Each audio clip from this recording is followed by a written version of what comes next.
Sir என்ன ஒருத்தன் கேட்டான் சார், சக்கரை பொங்கலுக்கு ரசம் ஊத்தி சாப்பிட்டிருக்கியான்னு கேட்டான் சார். அவன் சொல்றத பார்த்தா எனக்கு ஆடாடா அந்த ரசத்துல சக்கரை பொங்கலை போட்டு அந்த சக்கரை பொங்கல் முழுக ரசத்தை ஊத்தி என்னமோ கடல்ல கப்பல் போற மாதிரி அத முழுக அத அப்படியே நெய்ப்பதமா கரைச்சு அது உள்ள இறங்குறப்ப ஆடாடா சக்கரை பொங்கலோட இனிப்பு ரசத்துல இறங்கி ரசத்தோட காரம் சக்கரை பொங்கல்ல இறங்கி சொல்லும் போதே எனக்கு வாயில எச்சி ஊறிடுச்சு.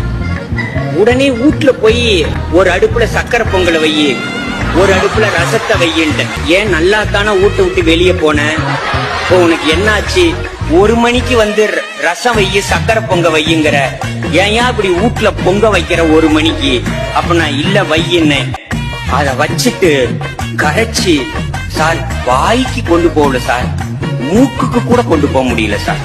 அத அப்படியே வச்சுட்டு அவங்கிட்ட போய் நீ ஏன் அப்படி சொன்னேன்னு கூட நான் கேட்கல, அது ஏன்டா என்ன பார்த்து சொன்னான்னு.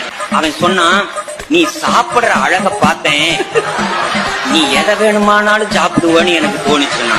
சார் இன்னைக்கு நான் சொல்றேன் சார், இந்த சக்கரை பொங்கலுக்கு ரசம் ஊத்தி சாப்பிட்டா நல்லா இருக்கும்னு சொன்னவனும் கல்யாணம் பண்ணி நல்லா இருப்பேன்னு சொன்னவனும் 2 பேரும் ஒண்ணுதான் சார். இப்ப நான் சொல்றேன், கல்யாணம் ஆகும்போது எல்லாருமே சொல்லுவான் சார் போக போக சரியா போயிடும்னா, ஆனா எவ்வளவு தூரம் போகணும்னு எவனுமே சொல்லல.